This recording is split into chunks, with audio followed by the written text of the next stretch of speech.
Magda Posani, Niki Trochoutsou. clearly Italian with a thick accent. Greek with a Greek accent.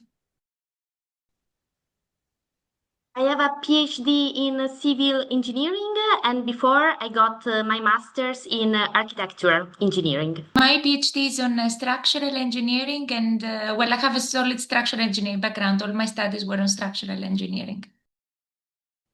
I am the assistant professor of building physics at Aalto University in Finland. I'm a Marie Curie postdoctoral fellow at Politecnico di Milano in Italy. Well, I work on the agrothermal behavior of building materials and specifically or mostly about how to use natural materials and low carbon materials to passively improve indoor comfort in buildings. And I'm working on advanced composites for structural retrofitting applications. Lately, I've been working on self-sensing and self-healing materials again to impart such characteristics and multiple functionalities in retrofitting systems. I joined in 2020, so right when the RILEM Youth Council started. I joined as well in July 2020, yes. In my case, it was because of my PhD supervisor, which is how most people get into RILEM actually, at least young people. And my supervisor, Dr. Rosario Vega, she was very involved in RILEM and she also wanted me to be involved because it's a very good opportunity. But at the time, there was no technical committee working on the same line of research that I was following, so it was difficult. But then when the RILEM Youth Council was started and the European convener was looking for a representative for Europe, she was talking to my supervisor and she proposed my name so that there could be people in the council that would represent research not only in concrete and cementitious materials, but also, the other topics that RILEM often touches, such as cultural heritage, masonry, and bio-based materials. And I joined RILEM during my early ages of PhD because I wanted to be part of a specific RILEM technical committee on a very similar topic to my research interest. The committee is the 292 MCC that also closing soon. So I was lucky because I lived all the cycle of the committee.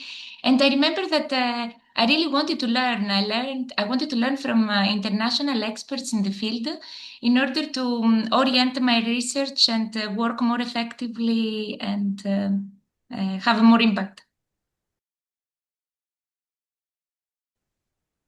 I am in the RILEM Youth Council as the European representative, together with Niki. We both are, and I am also the responsible person from the RILEM Youth Council for the RILEM Youth Symposium 2025. Yes, as Magda said, I'm also the European representative of RILEM and also the RILEM Youth Council Secretary.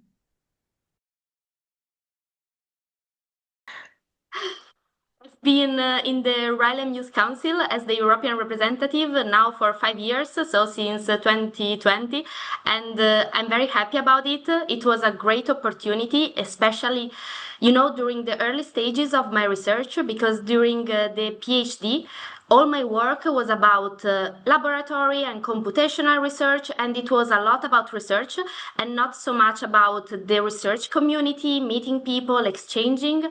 And being in RILEM, being in the Youth Council gave me this opportunity, meet peers, discuss on in broader terms than my specific research. I joined the RILEM Youth Council very recently, last year. So I wish, I was involved even earlier.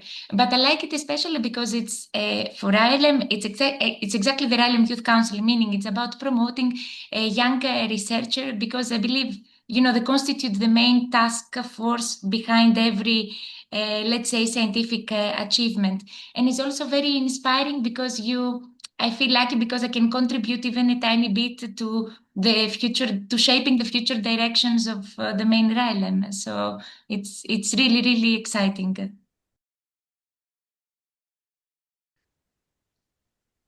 Well, similar to the previous reply, I think it's nice to get a bit out of your specific research and get into a community of researchers where you can meet many people struggling with the same issues that you have in research, but not exactly in your field. And then you kind of get peer support. You meet many people, and it's just very nice to have a community.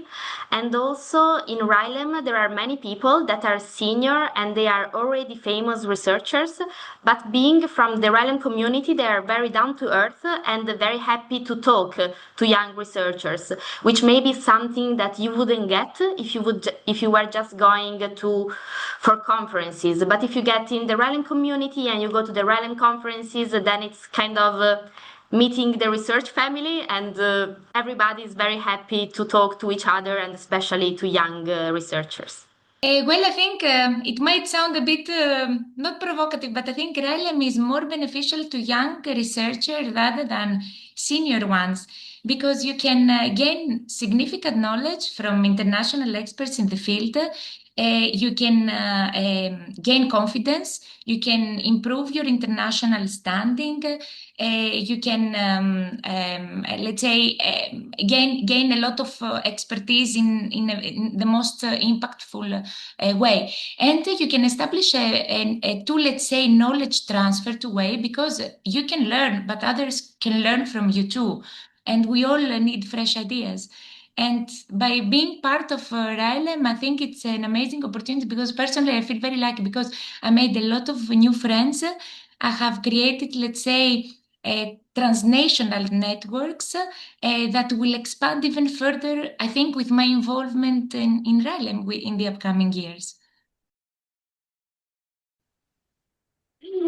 Well, for me, it's a kind of a social event, let's say, social gathering. And I think this will come across in the entire interview because for me in RILEM, there was never exactly a technical committee in my specific field. So for me, it was more connection and about the people, differently from Niki, where she got also very technical inputs. And for me, a very funny anecdote, it's from the time where there was a RILEM event in Japan. I think it was the RILEM annual week, and it was right after COVID, so everybody was eager to meet people and exchange. And there was this time where everybody went out for dinner after the conference, and after that, it was the first time I think that basically the youth community was somehow gathering. So we proposed that the young people would go have a night out and go for karaoke and things like that.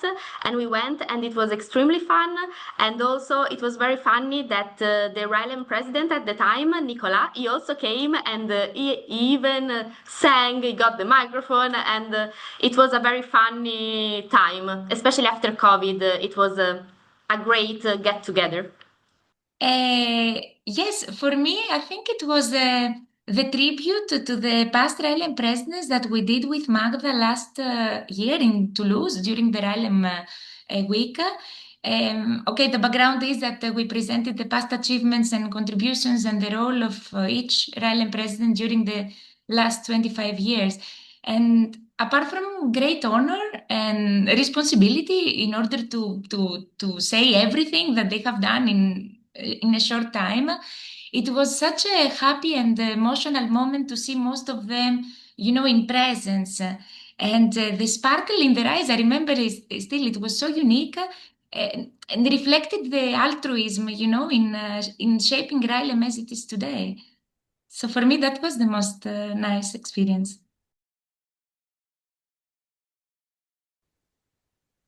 From organizing the tribute, like at the time we watched many videos of the RILEM ex-presidents presenting themselves, saying what they have been doing and giving a bit of their ideas on RILEM, and I particularly remember Carmen Andrade because I don't know, she has a very strong personality, and somehow uh,